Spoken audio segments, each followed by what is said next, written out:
Hello students, class 8th सी, chapter number 8, संत रैदास।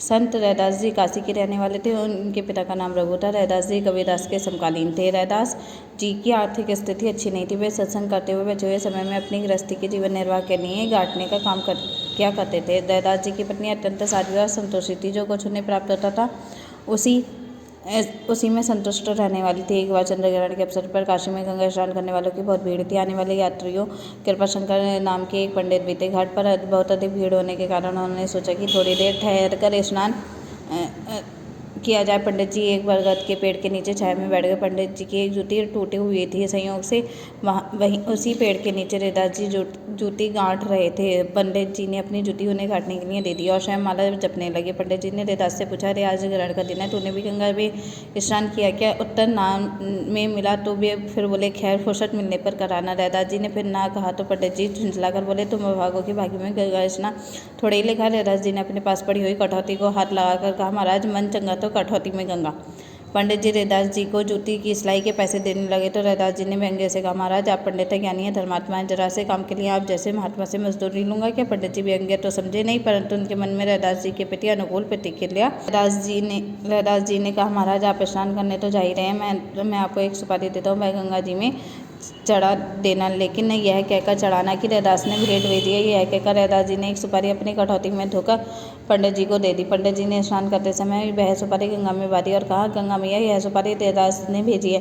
पंडित जी के इतना कहते ही गंगा ने अपना हाथ निकाला और रैदास जी की भक्ति पूर्व भेजी हुई वह सुपारी ग्रहण कर ली। साथ ही एक कीमती जड़ा कंगन पंडित को दिया। कहा कि इस सुपारी के बदले यह कंगन रैदास को देना। उस चमकते हुए कंगन को देखकर पंडित की आंखें चौंधिया गईं। उसके मन में लालच आ गया। उन्होंने सोचा कि पंडित रैदास से इस कंगन क्या करेगा, इसे मैं ले जाकर राजा को भेंट कर दूंगा। इस कंगन के बदले राजा इतना बड़ा पुरस्कार देगा कि अपने जन्म की दरिद्रता धुल जाएगी। ऐसा सोचकर पंडित जी रैदास जी के पास न जाकर अपने गाँव चले गए।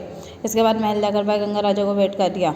राजा कंगन देखकर अत्यंत आश्चर्य हुआ। कितना अद्भुत कंगन और कीमती कंगन मैंने अपने जीवन में कभी नहीं देखा। इस गरीब ब्राह्मण के पास यह कहाँ से है? राजा ने उस कंगन की कीमत आंकने के लिए जौहरी को बुलाया। बेसब्र जम्बिया में आ गई। किसी भी जौहरी ने ऐसे नगीने नहीं देखे थे। उन्होंने कहा, महाराज इस कंगन की कीमत हम लोगों के लिए आंकना असंभव है। हमने तो कभी ऐसे दुर्लभ रत्न नहीं देखे। ऐसा लगता है यह कोई दिव्य वस्तु है। राजा ने पंडित जी को भरपूर इनाम दिया और वह कंगन ले जाकर रानी के हाथ में पहनाया। रानी तो जैसे निहाल हो गई। उसे तो इतना सुंदर कंगन पहनने की कभी कल्पना भी नहीं की। रानी ने वह कंगन अपनी चांदी को दिखाया और पूछा, यह कंगन मेरे हाथ में कैसे दिखता है? चांदी ने कहा, कंगन दिखता तो बहुत सुंदर है, मानो चांद सूरज को लजाने वाला हो, परंतु आपके दूसरे हाथ में भी ऐसा कंगन होना चाहिए। रानी भी बांदी की बातों में आ गई। उसने कंगन उतार कर फेंक दिया और उठकर बैठ गई। राजा ने रूठने का कारण पूछा तो वह बोली, जब तक ऐसा ही दूसरा कंगन आप मुझे मंगा कर नहीं देते मैं तब तक अंजल ग्रहण नहीं करूंगी।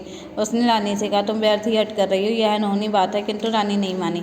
राजा जानता कि इस तरह का कंगन कितने भी रुपए खर्च करके नहीं मिल सकता। उस पंडित से पूछना चाहिए कि वह कंगन उसे कहाँ से मिला। पंडित को बुलवाया और पूछा, वह कंगन तुम्हें कहाँ से मिला? किसी भी तरह ऐसा ही एक कंगन और मिल सकता है क्या? पंडित जी ने डरते डरते सारी बात राजा को बताई। राजा ने कहा, तुम एक बार फिर रैदास के पास जाओ और उससे दूसरा कंगन प्राप्त करने की चेष्टा करो। पंडित के मन में भी लोभ आया। उसने सोचा कि यदि दूसरा कंगन प्राप्त कर सकूँ तो इस बार राजा मुझको पहले से अधिक पुरस्कार देंगे। ऐसा सोचकर वह रैदास जी के पास गया। पंडित जी को दूर से ही देखकर रैदास जी बोले, पंडित जी आप एक कंगन और मांगने तथा अपने धन को दुगना करने आए हैं, लेकिन दूसरे की बात ही क्या? पहला कंगन जहाँ से आया था वहाँ जा चुका और राजा से आपको जो धन मिला था उसे भी अपने साथ ले गया है। राजा रानी से कहिए कि वे ऐसा माने कि कंगन तो केवल सपना था, साथ ही वह आप भी यह मान ले कि आपका धनी होना भी एक सपना था। पंडित जी अपना सिर धुनते हुए वापस घर लौट गए।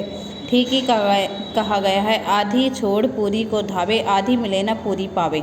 मनुष्य को लालच कभी नहीं करना चाहिए और अपना मन पवित्र रखना चाहिए। ज़्यादा के लालच में पड़कर हम उसे भी गवा बैठते हैं जो हमारे पास है।